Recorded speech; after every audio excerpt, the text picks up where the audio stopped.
There was a strange old man in the outskirts of a state park close by Hackberry, Louisiana.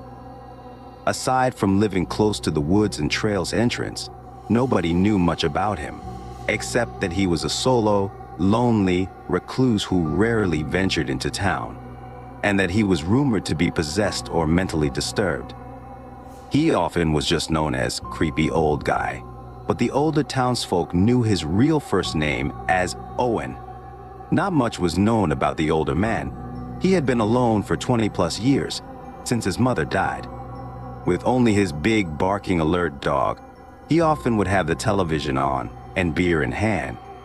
His decaying wooden home was situated in the middle of a swampy state park, surrounded by tall trees, woods entrance, and the hiking trail essentially, almost into the man's property line. He would often shoot guns into the wide chunk of river which fell on his backyard property. He would often be seen stone statue-like, staring face first out his window, eyeing the public hikers down with a look of corrupt disdain. Many hikers would catch butterflies or goosebumps watching the yellow-white bearded loon stare down with his intense gaze. The thing that most people hated about the trail, since it was a steep overpass leaving no other shortcut enabled, you had no other choice but risking a dangerous, steep, rocky cliff. As creepy and eerie as the man was, he never did nothing illegal, so everything was just based off appearance and rumors. Aside from night hikers entering the trail during illegal hours, egging his house and truck, the old man had few reports of him throwing old beer bottles and threatening to let his mastiff out. Just petty stuff dealing with teens and rumors and stuff. As time grew, the old man was getting more senile and corrupt. The loneliness was consuming him and his every thought. His beloved dog was in the pet emergency room, and he had left out for the evening. The locals had always been wary of the old man, but they had never had any concrete reason to fear him physically. However, that changed one night when two troubled young men decided to lurk around the trail after hours during the park's closing time, making them illegal to be there. Liam and Lucas, aged 20 and 21. With barely a year in between them, they were very close to each other. They were not good kids. However, they had bad grades and never went to school and were in trouble with the law already for stealing, fighting, and assault. It seems they just made bad choices often. Familiar with what crazy old man Owen drove, the kids realized his dusty, dinged-up F-150 was not backed in its usual gravel pit driveway. Liam and Lucas had realized that the big black mastiff was not barking either. Still somewhat scared, the duo decided to cautiously walk up the squeaky steps of the house.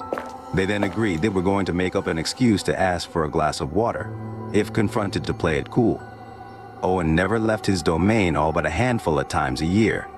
Peeping in the window and visually seeing no lights on or other electricity, they knew he was actually away for once. Although the front door had a putrid, defied stench from the interior of the home, odor being so strong, they were not interested in stepping into the home or breaking in. Just being petty thieves and been fishing all day, the duo knew it would be time to soon head home, seeing nothing worth stealing on the porch. Liam had begged Lucas to spark his joint up and head back. Lucas, slowly walking backwards from the home, had agreed, turning their back to the house and walking back to the trail's entrance by the woods line.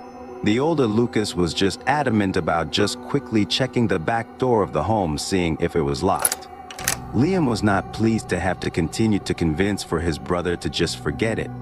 Lucas quickly sidestepped off the porch into the yard and followed the tiny foot trail leading to the backyard of the home. Following it led to the small garage no one could see from the trail. Further exploring, the had found a decent conditioned four-wheeler and a dirt bike, both maybe under 5 years old. Keys and ignition, but had a chain link securing them. Lucas doing the math in his head, thinking this is easy 6 to 7 grand he can make. After making $300 off a dirt bike he has stolen and resold several months ago. After only seeing dollar signs and coming back around the corner of his backyard, he sprinted to Liam in excitement and told him of what he just had witnessed. Liam literally shitting his pants in excitement. didn't believe it and was as eager to come back and steal those items just as Lucas was. They vowed to come back the following night, long as Old Man Owen was still not home. Seeing it was after hours of the trails, having no cutting tools or supplies, they continued the walk home and wondered if the old man would be back by tomorrow, as Old Man Owen was walking out of the emergency animal hospital. Telling his dog he would be back tomorrow evening was just starting the truck, realizing the overnight emergency vet bill for the dog was over $2,000. Safe to say, Old Man Owen was not in a good mood. The dog's old age had its breathing slowed more so than usual. Also, the 30 to 40 minutes ride into town didn't thrill him either, as Owen longed for his home, his place of rest, cussing at God for his dog problems, turned the radio to whatever he could find and sped the truck all the way home. Owen's property is different than others. He is the only one that had house grandfathered in the Wildlife Refuge Trail, so the foot trail is barely big enough for his ride to make it home. But it manages while scraping against thickets of branches and twigs. When he backed his clunky Ford on his gravel plot tucked by the house, he murmurs once more about the price of the vet bill and goes irate. Cracking open his door, he instinctually reaches for the remote and to open a cold beer. Sipping his beer and it being early afternoon, Old Man Owen is treating it like a typical hot day in the Louisiana spring, just without his pooch. A white-tailed deer was drinking nearby on the shallow riverbank after, not knowing at the time, Owen had walked the little 1/4 mile thicket to the swamp-like river behind his house. He had seen 2 huge male alligators ripping the freshly caught deer, and in the shallows of where the carcass lay halfway intact, red sand, red waters from the gruesome hunt. Not bothered by the smell or sight of the carcass, Owen was glued to how big this alpha alligator was fending off the dead floating deer. The huge alligator had threw the last chunk of deer piece up in the air and clamped down like a National Geo documentary. The other alligators, having no chance, slowly slithered back into the murky river, and Big Bull was so weighted and looked bloated down by his meal. Owen has seen wild shit in the Louisiana swamps and Florida Everglades all his life, but this gator was by far the biggest he's ever seen. Still in shock, Owen made the trek B into his yard, and alligators reminded Owen of hunting season, which was soon approaching. As to curious to the wandering deer, coyotes, alligators that has been passing through his backyard, he decided to check his trail cam before he went inside to fix supper. Noticing the weekly video footage, he had started making buttered potatoes and cutting deer meat. Watching the footage, his motion of fixing food came to an instant freeze when watching the footage of the nocturnal trail video camera. He saw 2 shadowy figures wandering along the side of the house and witnessing the dirt bike and 4-wheeler. Filled with butterflies and horror, as crazy as the old man was, he was scared as well. Realizing his dirt bike and 4-wheeler was not taken because of the secure chain link, he knew the thieves would be back. Later in the evening time, Old Man Owen was in well-kept distance of a few shotguns and plenty hunting knives. With his usual trusty mastiff in the emergency vet care, Owen was shaking with fear and also excitement. The nervous and jittery Owen went into what seemed into a possessed phase. His soul was putrid already, and being so lonely and corrupt in his long remaining days, Evil Owen learned the footage was from last night after the park had closed. He had moved his truck back toward the thicket by the river where the alligators were fighting and eating earlier that day. Almost getting dark, Owen had seen the cell phone. On the kitchen table had 3 missed calls from the emergency veterinarian hospital. The mastiff had passed away from old age and had to be euthanized. He was informed when he had returned the call. Due to old age and several factors, Owen went into a raging depression, snapped, and descended into a deep place mentally. He had told the employee he would be there in the AM to retrieve his deceased dog and get it to its finally resting place. Being half drunk but calm, Old Man Owen knew if them thieves came tonight, he would riddle them with bullets, and he would not bat an eye blasting his shotgun until they meet their maker. checking out the window blinds for the past hours. Nighttime had ascended, and the sun was almost fully down. With the TV off, Owen had laid in bed watching recordings of his dog as a puppy on his phone with the volume low to make sure he could hear anything outside the house. In his alcoholic stupor, Owen was starting to gray out with depression, stress, and his now only friend, his dead dog, on his mind. It was like a lucid dream. He could somewhat walk and was cursing at God in his sleep. A loaded shotgun kept close by, ready for whatever else life could throw at him. Liam and Lucas had envisioned the robbery in their heads already, thinking it would be easy because they could overpower the old man if confronted. They were each eager but knew it was not a walk in the park, for the terrain was not easy to scale except the trail. As they ascended into the park's entrance well into the fresh young night, they could hear the wind stop and start and make the leaves start up, funnel and swirl by the trail. The sneaky duo had came around the first beginning bend, which was the front of the old man's home. When approaching, they had began to not worry so much as to when they got closer to Owen's house, and still had seen a déjà vu instance of the following night. Just frogs and insects making their natural harmonic sounds from the lively river nearby. All was quiet, all was good, the boys had figured. Lucas, being a whole year and a half older than Liam, kind of naturally leads. But the duo comes closer to the front yard, and still no signs of any movement, noise, life of the Ford truck parked.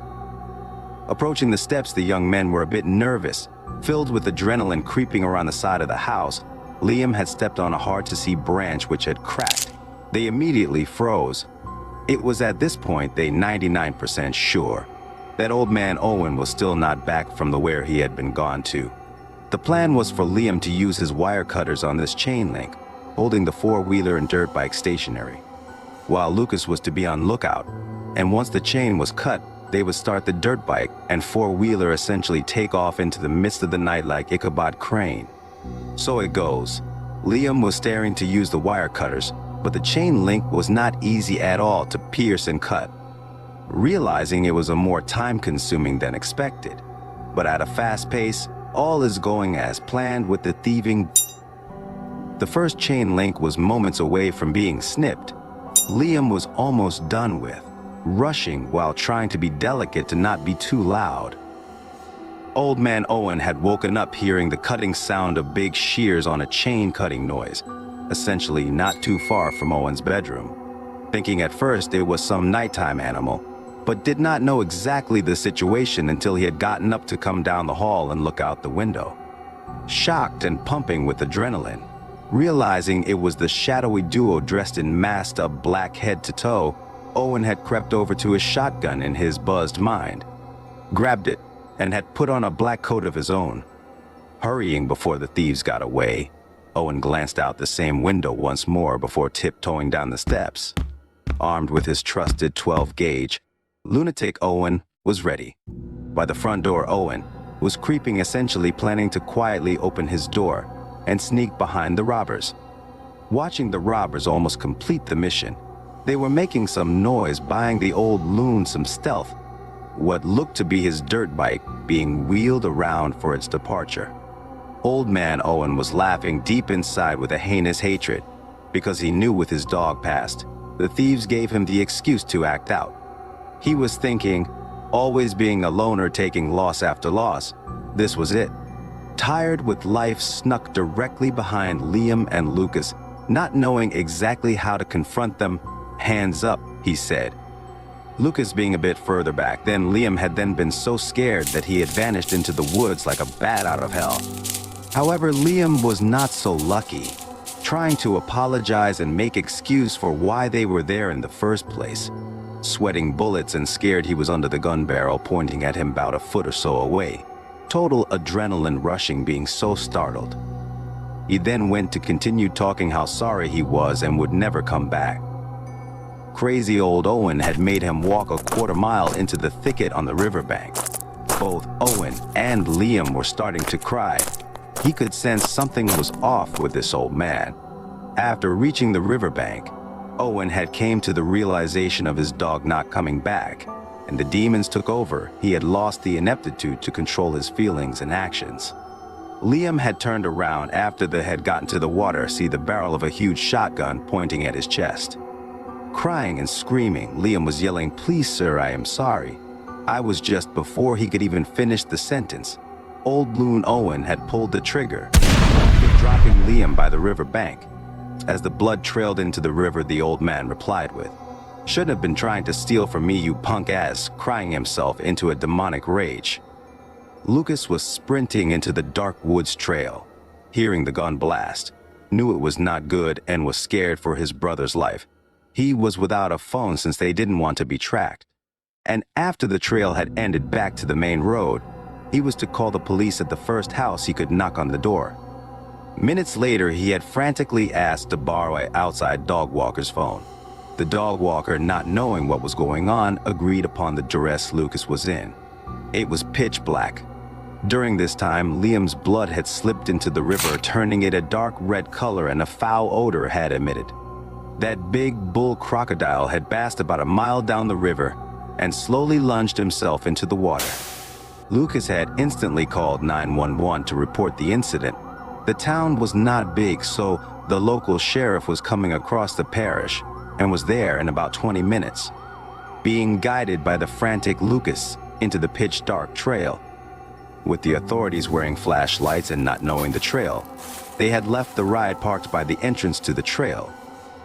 Illuminating the area with their flashlights, they ventured down the trail. At this time, Old Man Owen was filled with rage and had completely snapped. He had tried to rush back home to make a sound getaway. He had no house lights turned on to already trick the robbers and left them off. As he was packing some stuff, his plan was to head the opposite way of the trail further into the swampy woods.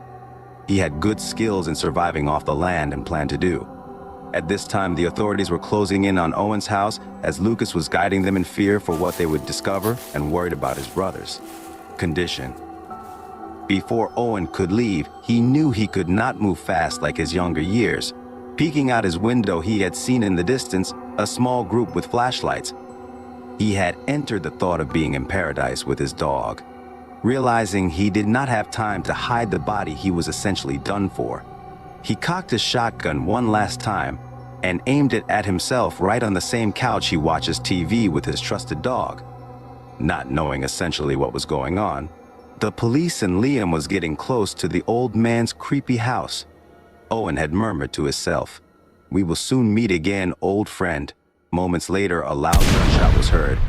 The police made Lucas stay put and had sprinted towards the sound. With a warrant ready to be signed, they had battered the front door down, searched the perimeter, and into the family room. Their Old Man Owen was covered in his own blood, head halfway blown to bits, the wall behind him speckled in blood-red color. Albeit the horror-induced, the sheriff department had used the bloodhound canine to scour the area in hopes to find out to what had happened to Liam, since he was nowhere to be found in the proximity of the house. While other officers were still on foot, using flashlights, the canine handler with the dog had begun to travel through the thick, muddy swamp. Shortly later, he had yelled to the other officers. His canine had a hit on a scent. Some officers joined him, hearing scurrying and splash noises as they had approached the river. Although it took a moment or two for the officers to realize exactly where the noise was coming from, they had just witnessed the most horrifying interaction in their careers. The big bull alligator was death rolling Liam's red corpse, and it threw a chunk of his torso upwards into the air and clamped down. With Liam's arm hanging out of the giant alligator's mouth, the officers in horror rushed towards the blood-riddled sandy riverbank and started to open fire on the gator, but was startled at their sound and presence. That big alligator had quickly descended into the murky, swampy river. Crazy Old Man Owen and Liam were no more. The alligator was never found and continued to live in the swampy river for years to come.